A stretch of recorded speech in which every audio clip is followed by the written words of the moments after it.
Well, how much do you know about the cosmetic products that you're putting on your skin? According to the FDA, every year thousands of people experience serious, sometimes life-threatening reactions to products like lotions, ointments, and serums. And now regulators, well, they are cracking down. Queen City News Chief Business Correspondent Taylor Young joins us now. And Taylor, this is having a massive impact on the cosmetic industry. Yeah, when we're talking about the cosmetic industry, particularly in the U.S., I mean, it is flying under the radar, pretty much unregulated when you compare it to other industries that are out there. Now, industry experts are comparing this industry to the wild, wild west, but now we're seeing a wave of new regulations that are expected to increase transparency. Now, these new regulations are part of a phase-in from a 2022 law that calls for more oversight over the cosmetic industry. One of the major changes is how distributors respond to adverse reactions to their products. That includes things like hair loss, infections, burns, rashes,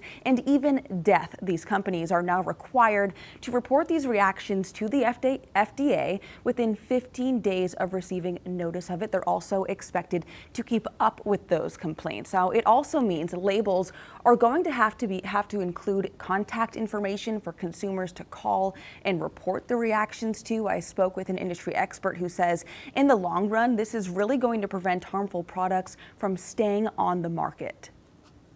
And before this new regulation, FDA wasn't able to kind of pinpoint, reoccurring issues with the product. They weren't able to go to a brand and say, show us all your records of health-related events for your lotion. And now moving forward, brands are going to be responsible for keeping these records and understanding the implications and authority that FDA has now. Now, if companies do not follow these new regulations, that could mean products are recalled, facilities are shut down, or that these companies face steep fines. Okay, so Taylor, obviously this isn't a new thing. So talk about the timeliness of these regulations. Why now? Yeah, so there has been a push for this industry to be more regulated really for decades.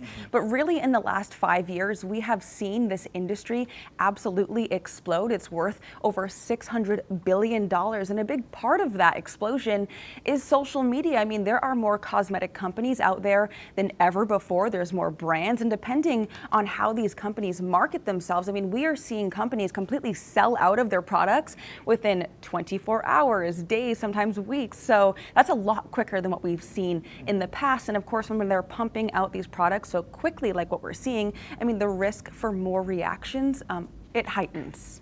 So Taylor, when can we see more of these regulations to come?